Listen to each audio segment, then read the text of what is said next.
এখন বানাবো pork chilli. So পোর্কটাকে আমি সল্ট পেপার দিয়ে কর্নফ্লাওয়ার দিয়ে মাখিয়ে নিয়েছি। এটাকে এখন ডিপ ফ্রাই করবো এখানে। এখানে একটা একটা করে ছাড়বো আমি, তেল গরম হয়ে গেছে। তো বন্ধুরা, ভেজে নিয়েছি এভাবে। সো গাইস, আমার পোর্ক চিলিটা ভাজা হয়ে গেছে, পোর্কটা রেডি। এখন আমি রেডি করব। আমি তেল দিয়ে দিয়েছি, এখন গার্লিকটা দিয়ে দিব।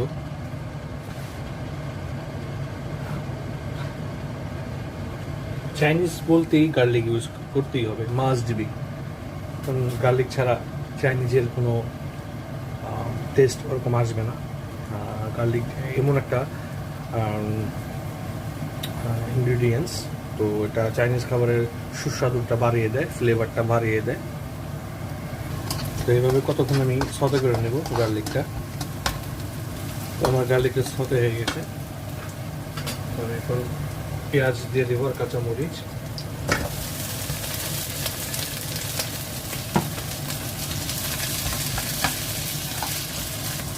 ক্যাপসিকামটা দিয়ে দিব।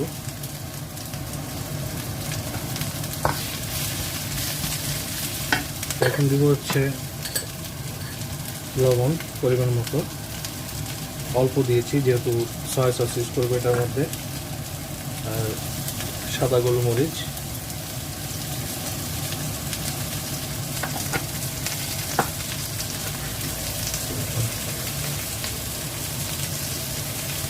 সামান্য পরিমাণ চিনি। চাইনিজে চিনি যাবেই,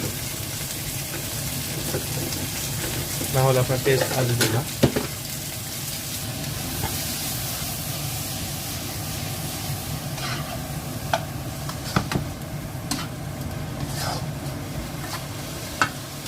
এখন দিব ডার্ক সয়া সস অল্প পরিমাণ।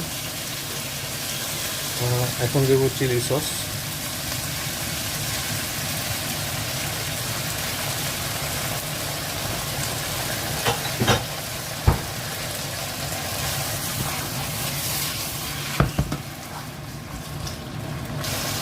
যেহেতু আমার পেঁয়াজটা অলরেডি হয়ে গেছে, ফ্রাই হয়ে গেছে, এখন আমি এই পর্কটা দিয়ে দিলাম।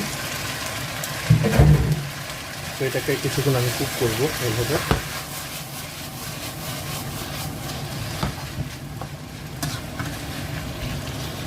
এটা ডেকোরেশনের জন্য আপনি পেঁয়াজের যেটা